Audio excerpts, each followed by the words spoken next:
Va birinchi raundimiz start oldi. Jamoalar boshlashmoqda. Fightlar ketma-ketligi boshlanadi. Teo jamoasi o'yinchilari ikkinchi slotda, Revelation jamoasi o'yinchilari esa birinchi slotda o'z o'yinlarini olib borishadi.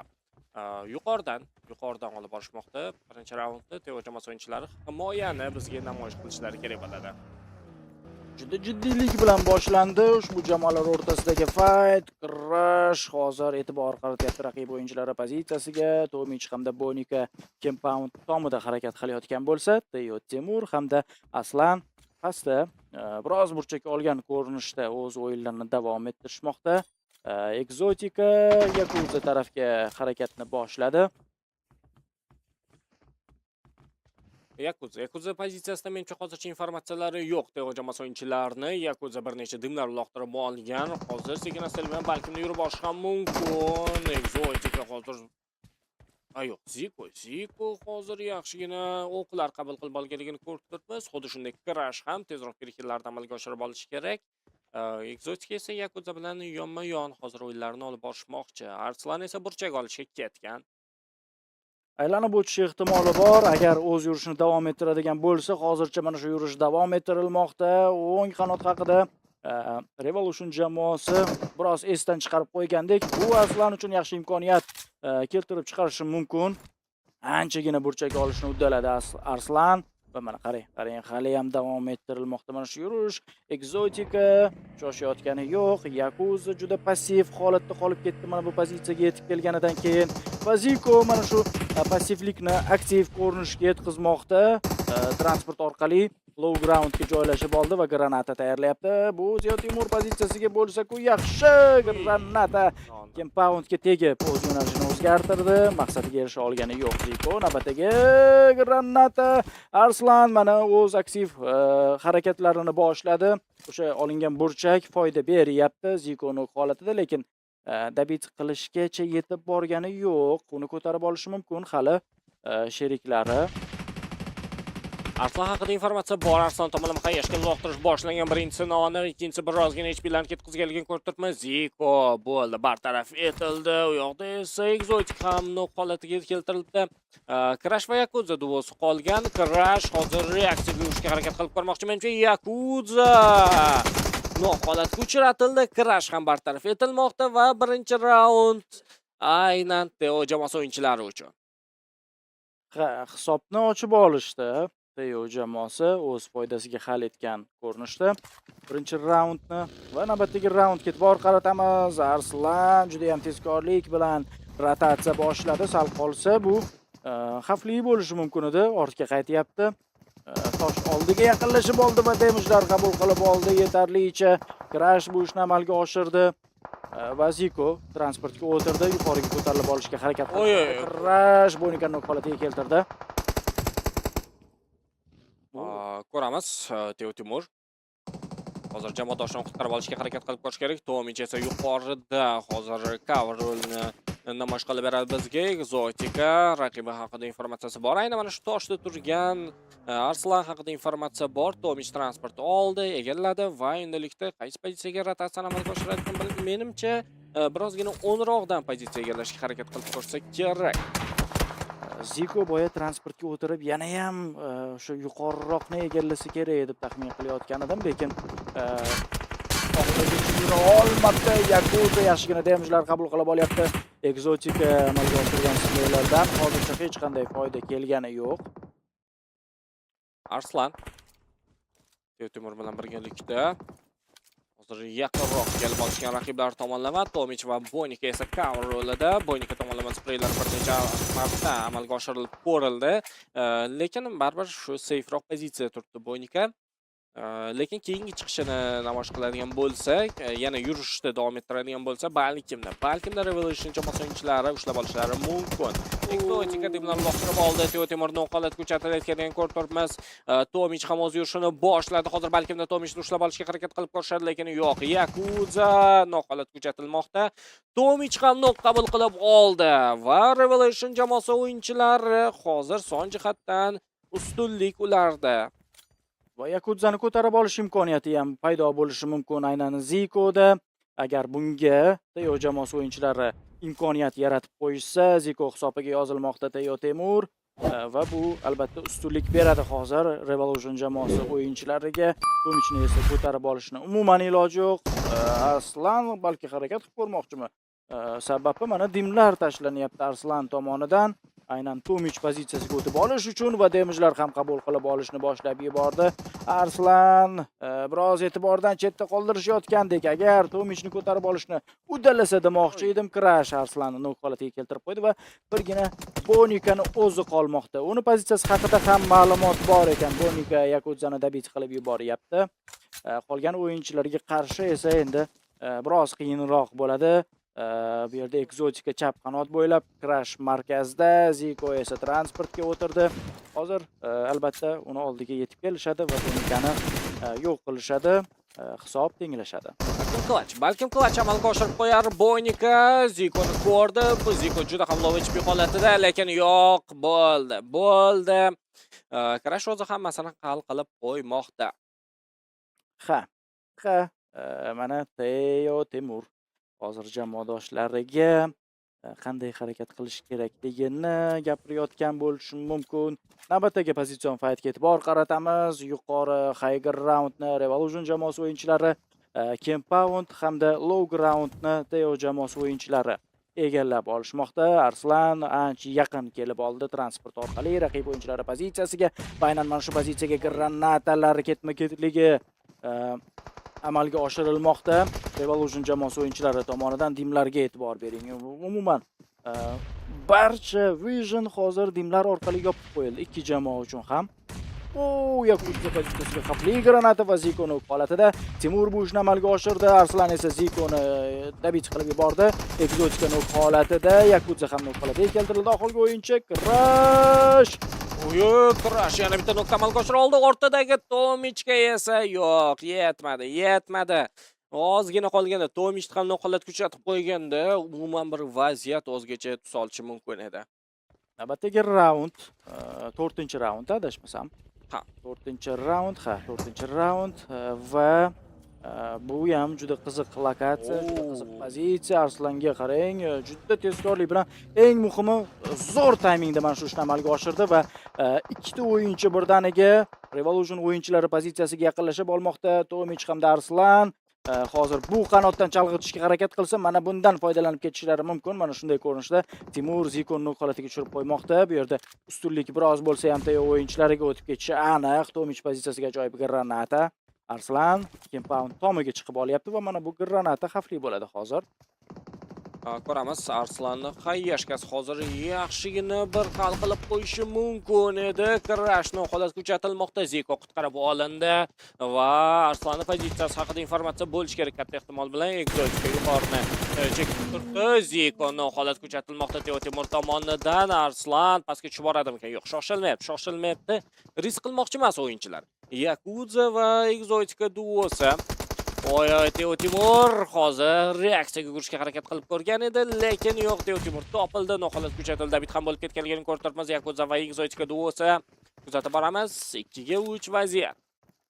Lekin agar mana shu vaziyatdan chiqib ketishni uddalay olishsa, bu super comeback bo'ladi Revolution o'yinchilari uchun. Exotica holatida Tomich otgan granatadan keyin Yakuza esa yonyapti. Xuddi o'yin musobaqa yonayotgani kabi. Tomich lekin noholat kuchatildi. Yakuza perikilda Arslan hozir aynan mana shu oynadan pikta amalga oshirib olib, balkim Yakuzani bartaraf etib qo'yishi mumkin va xuddi shunday ham bo'lmoqda. Teo jamoasi o'yinchilari uchun yana bir hisob do'stlar. 3-1 adashmasam. 3-1 va Teo jamoasi oldinga o'tib oldi. Endi biroz bo'lsa ham kattaroq farq bilan George Pool konteynerlari ichida bo'lib o'tadigan faytga e'tibor qaratamiz. Teo Temurning holatiga keltirildi Ziko tomonidan. Bonika hozir Tomich bilan birgalikda Exoticani nok holatiga keltirishni uddalashdi. Ziko pushni amalga oshirmoqda. Aynan nok amalga oshirilgan nuqtaga o'tib olishdi. Yakuza hamda Ziko Crashga qarshi Arslan, Ziko esa Teo Temurni dabit qilib yubordi. Arslon mana bu xayyashkasi Crash tomonlama samarali bo'lishi mumkin edi agarda Crash yaqinroq kelganda Boynika hozir ajoyib pikda amalga oshirib olishi mumkin. Lekin yo'q, Boynika shoshilmayapti. Boynikaning ortida raqiblari yo'q. Faqatgina shu oldidagi qolgan raqiblar bor. Tomich qayerda? Tomich biroz passiv holatga tushib qolgandek. O'z sheriklar ortida harakat qilyapti mana.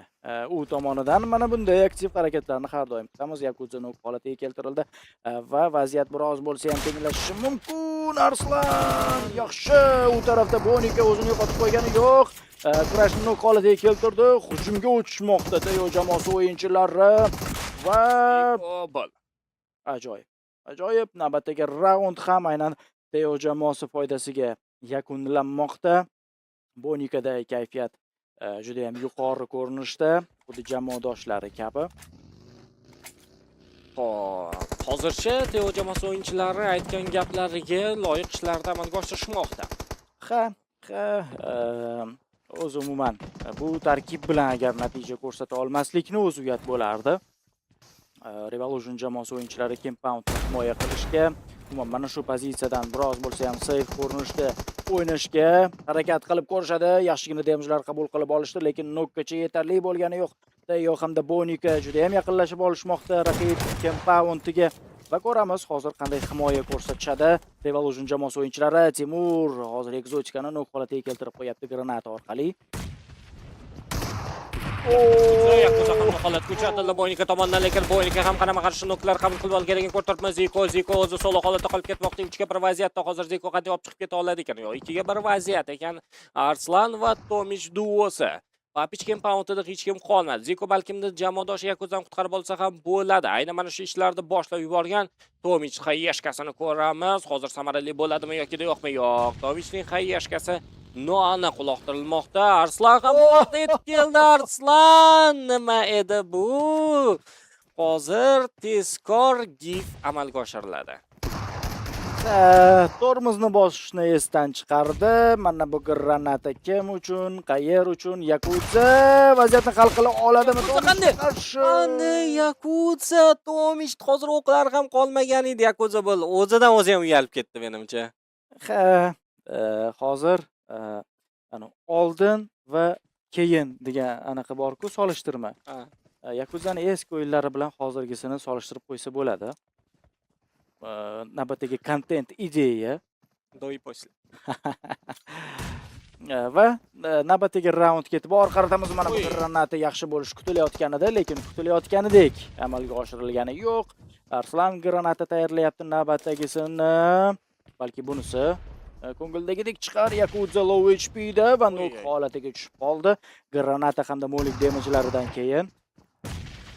Teo Timur jamoasi o'yinchilari hozir tezlik bilan pushni amalga oshirishga harakat qilib ko'rishmoqda. Agressiya boshlangan. Arslan tezroq berkillarni amalga oshirib olish kerak. Timur hozircha burchak olayotganligini ko'rib turibmiz. Ziko ikkinchi qavatda, Ziko tomonlama xayyashga uloqtiriladi. Crash va Exotica tomonlama ajoyib spreylar. Exotica noqonuniy kuchatildi. Crash pozitsiyasi haqida informatsiyalar bor. Yuqorida turgan Zikoni unutib qo'yishdi menimcha. Teo jamoasi o'yinchilari hozir bosimni umuman boshqa bir Crashning pozitsiyasiga qaratishayotganligini ko'rib olishimiz mumkin. Crash bitta nuqta amalga oshira oldi, lekin yo'q, bu yetarlicha bo'lmadi. Uning yana bir ikki raqibi bor edi. Teo hozir birga bir vaziyatda yo'q bo'ldi. Sherigi ham yetib keldi, sheriklari ham yetib keldi va bo'ldi bu hisob Teo jamoasi uchun. Ajoyib raundlar ketma-ketligi davom ettirilmoqda Teo o'yinchilari tomonidan va jamoa o'zini ancha yaxshi ishonch bilan his qilyapti. Navbatdagi pozitsion fightga e'tibor qaratamiz. Bu 8-raund va hozir Teo jamoasi yana birinchi raundni qo'lga kiritadigan bo'lsa, Yakuzani hattoki qizlar ham mana bunday ko'rinishda nok qilib yuboryapti. Qariya hali yosh, lekin tajriba esdan chiqarilgandek go'yoki.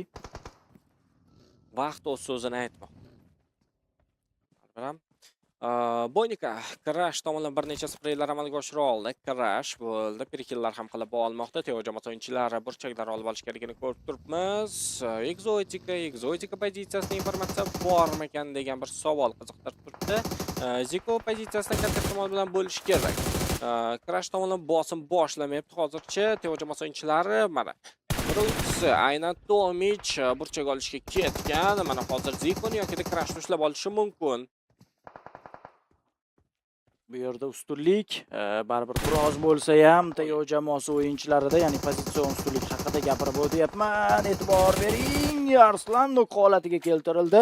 Crash tomonidan, Crash pozitsiyasiga esa Tomich e'tibor qaratyapti. Lekin hozircha smoklar ichida topa olgani yo'q. Arslanni esa ko'tarib olishning imkoni yo'q hozircha. Ziko nok holatiga keltirildi Tomich tomonidan. Va endilikda Crash'ni pozitsiyasini hozir bartaraf etib olishsa bo'ldi. Teo jamoasi o'yinchilari o'zlarini ancha yengil his qilishsa bo'ladi. Mana bu Xayeshka, Tomichning Xayeshkasi edi do'stlar. Krivetka ham holatga uchatilgan ekan. Tomich tomonidan Crash pozitsiyasiga imzo qo'yilgan granata yoqtirildi Tomich imzosi bilan. Va bu ish berganini menimcha barcha ko'rdi. Oxirgi o'yinchilarni qidirishyapti. Ziko esa ekzotikani ko'tarib olishni yakuniga yetkazdi. Afsuski o'zini holatiga tushib qolyapti. Bonika bu ishni amalga oshirdi va ekzotika masalasini ham tezkorlik bilan hal qilib yuborishdi. Ajoyib. Va yana bir raund hozir Teo jamoasi o'yinchilari uchun bo'lmoqda. Biz esa keyingi navbatdagi raund ko'ramiz do'stlar. Buni ham menimcha o'z hisoblariga yozib olsa, menimcha yakunlandi desak ham bo'ladi. Albatta, juda ham o'sha hisobdagi farq oshib ketadi. Va ko'ramiz. Hozircha raundlar davom etyapti. Revolution jamoasi o'yinchisi Yakuza namoyish etilmoqda. O'ng qanotda unga noqulaylik keltirib chiqarayotgan Teo jamoasi o'yinchisi Arslan bor va u hozircha biroz passiv harakatga tushib qoldi. Yakuza sezyapti, tushunyapti raqib o'yinchisi har qanday vaziyatda mana shu tarafdan hujumga o'tishga tayyorligini. Mana bu Xayeshka hozir shundoqqina ekzotikani boshida portlashini kutayotgan edim. Lekin o'tib ketdi taymingda biroz bo'lsa ham va bu omad bo'ldi ekzotika uchun. Va Teo jamoasi o'yinchilaridan Tomich burchak olishni boshlab yuborgan. Tomich tomonidan spreylar amalga oshirildi, lekin yuqorida Arslan yetib kelganligini eshitdi. Yakuza birga bir vaziyatda. Arslan yo'q, Boynika ekan. Bu Boynika ekan. Boynika noholatga uchatilmoqda. Chaburchak olib olgan Tomich qani? Hozir jamoasiga yordami kerak Tomichning juda. Tomich Yakuzani noholatga uchatib qo'ydi. Undan keyin esa ekzotikani ham noholatga uchatib qo'ymoqda. Bekordan bekor o'sha burchakka ketmaganligini ko'rib olmoqdamiz. Teo esa o'z jamoadoshi Boynikani David ham qilib yubordi. Endi Arslan ham katta sahnaga chiqishi mumkin. Oxirgi o'yinchi Ziko qoldi va uni ko'ryapti. Arslandan spreylar va bo'ldi. Bu raund ham aynan Teo jamoasi hisobiga yozilmoqda. Ajoyib. Bu yerda bilasizmi, Yakuzani xatosi bo'ldi. Tomichni ko'rdi. O'sha transportga o'q ham uzdi. Keyin oxirida bilmadim, Chiripaxa tepasida esdan chiqarib qo'yishdi.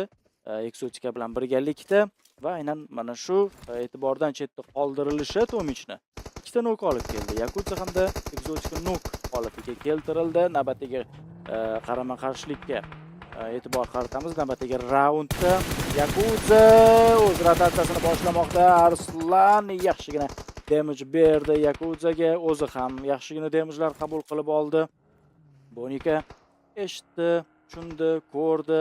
Yakuza mana shu tarafga joylashib olganligini.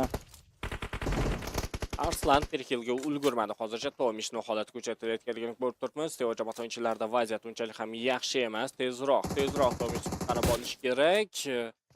Bu yoqda esa ekzotikani qabul qilib olmoqda. Boynika birga bir vaziyatda Yakuza bilan ko'ramiz. Boynika Yakuzani bartaraf etib qo'ydi yana bir marotaba. Hisob 2-1 Boynika hamda Yakuza o'rtasida. O'zini juda erkin his qilyapti mana shu qizimiz. Va Ziko hozir nima qila oladi bu vaziyatda? Yaxshi, bitta o'yinchini holatiga keltirdi.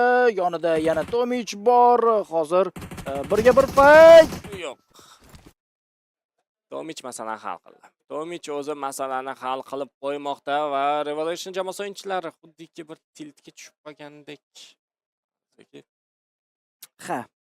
Baribir qo'ldan boy berilayotgan raundlar kayfiyatga ta'sir etadi. Yakuza Arslanni qoladiga keltirmoqda. Lekin jamoadoshi Ziko ham yaxshigina damage'lar qabul qilib oldi. Bonikaga qarshi Ziko uni qoladiga keltirmoqda. Juda erta boshlandi jamoalar o'rtasidagi mana shu pozitsion fight va hozircha Revolution jamoasining qo'li biroz balandroq kelyapti. Temur hamda holatida Yakuza low HP'da so'nggi o'yinchi Tomich pozitsiyasi haqida 100% ma'lumot bor va aynan mana shu pozitsiyaga Revolution jamoasi o'yinchilari bostirib kelishmoqda. Ziko pastga tushib ketib qoldi. Ehtiyot bo'lish kerak bunaqa vaziyatda. Crash Yakuza bilan birgalikda vaziyatni hal qilishga harakat qilib ko'rishadi. Tomichdan birinchi nok, Yakuza nok holatida Crash nima qila olarkan? Vaziyatni hal qildi, nuqta qo'ydi va jamoasiga raund ishlab beryapti. Lekin bu raund yetarli emas. Bu raund yetarli emas. Bor yo'g'i 2 hisobda o'zlariga yozib qo'yishmoqda Revolution jamoasi o'yinchilari. Endi oldinda yana bir necha raundlar bor, balkim ularni ham o'z hisoblariga yozib olishlari mumkin. Hech bo'lmaganda bir chiroyliroq hisob bilan yakunlash uchun. Revolution jamoasi o'yinchilari o'z yurishlarini boshlashgan. Yakuza bir burchak olayotganligini ko'rib turibmiz. Yakuza noqolat kuchatidan hozir Crash ham noqolat kuchatilishi mumkin. Crashning spreylar raqiblar tomonidan Arslan va Timur qayoqqa ketishdi? Bu zonadan tashqarida. Arslan hozir Timurni zonadan tashqarida qoldirib, o'zi hech bo'lmaganda xavfsiz zonaga kirib olishni uddaladi. Bonika transportiga o'qlar uchib kelyapti. Tomich bilan birgalikda aynan mana shu pozitsiya orqali o'yinni davom ettirishga harakat qilib ko'rishadi. Bo'ldi, qiyinchiliksiz. Bu raund ham aynan Teo jamoasi hisobiga hal etilmoqda. Biz esa keyingi raund ko'ra boramiz do'stlar. 13-raund umumiy hisobdagi Tomich bir burchakda, o'ziga kerakli bir burchakda xuddiki. Tomich ko'ramiz. Aynan mana shu pozitsiyadan bir necha killar ishlab oladimi? Hozir Boynika xatolikka yo'l qo'ymoqda. Boynika noqolat kuchatildi. Exotika tomonidan hayyashga loqtirib davom ettirmoqda. Birinchi noklar yana Yakuza ham nok qabul qilib olganligini ko'rib turibmiz. Crash ham nok holatida. Arslan ham xuddi shunday. Timur jamoadoshi Tomich bilan birgalikda ikkinchi vaziyatda Exotika bartaraf etildi. Ziko tomonidan spreylar va bo'ldi bu raund ham Teo jamoasi o'yinchilari uchun. Ajoyib. Bir qarashda Revolution jamoasi tomoniga o'tib ketayotgandek edi raund, lekin oxirida Teo hamda Tomich, Timur hamda Tomich vaziyatni hal etib ketishdi. Navbatdagi Ruin spoti oldida kechayotgan faytga e'tibor qaratamiz. Juda erta noklar, Tomich nok holatiga keltirilgan va dabit qilib yuborilishi amalga oshirildi Yakuza tomonidan.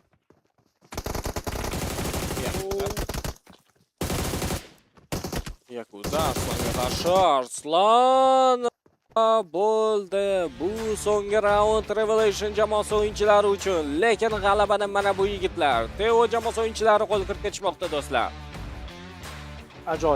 Ajoyib. Shaxsan men kutgan edim. Bu jamoa ustunlikka ega bo'lishini va g'olib jamoaga aylanishni